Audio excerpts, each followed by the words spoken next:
Joining us now with more on what happened overnight is Democratic Representative Jennifer Shilling. Thanks for being with us tonight. Good evening. Well, first of all, give us an idea. I mean, it was such an emotional day. So after everything that happened, how are people like yourselves in the Assembly voting on a bill that you knew was going to pass? How are you doing today? Well, we certainly had some questions and concerns if it was even properly before us, and we're going to continue to follow through on avenues to see if there are some recourse that we can have and that the public can have on this.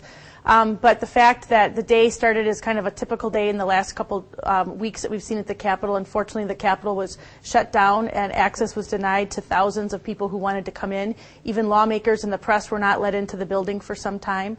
We got to the floor and we were told that we would only have 2 hours of debate, that we were given permission to have only 2 hours of debate, which is really unheard of as far as Assembly rules and decorum in the body.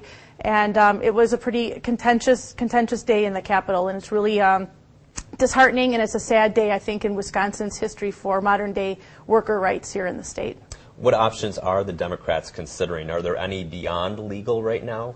Well, like I said, we are examining all of the possible recourses we have. There are several what we feel are violations of state law with open meeting records, open meeting laws that we're looking into. And I know that our leadership has been in contact with the Attorney General's office, but also with the Dane County District Attorney's office. So there will be, we're pursuing what kind of legal recourse that the public can have about what we feel are really improper and illegal meetings and votes that have come before us. So what would you say to people who feel like by the Democrats in the Senate going to Illinois that they were just plain holding up the process and really the Republicans had no recourse because they were just holding up the process, they needed to do something?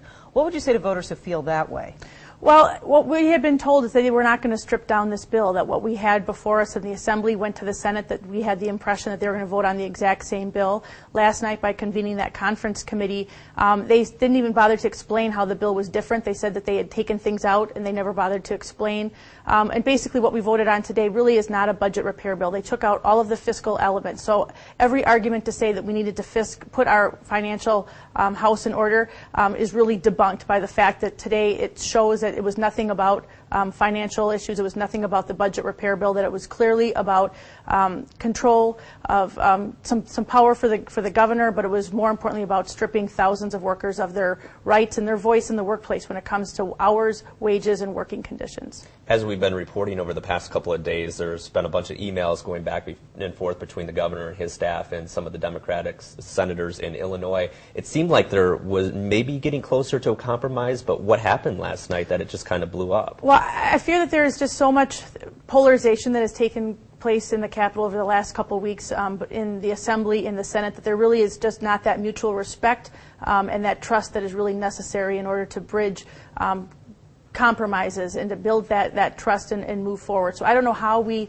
address this divide that exists between us and the legislature moving forward, how we can reconcile what has happened.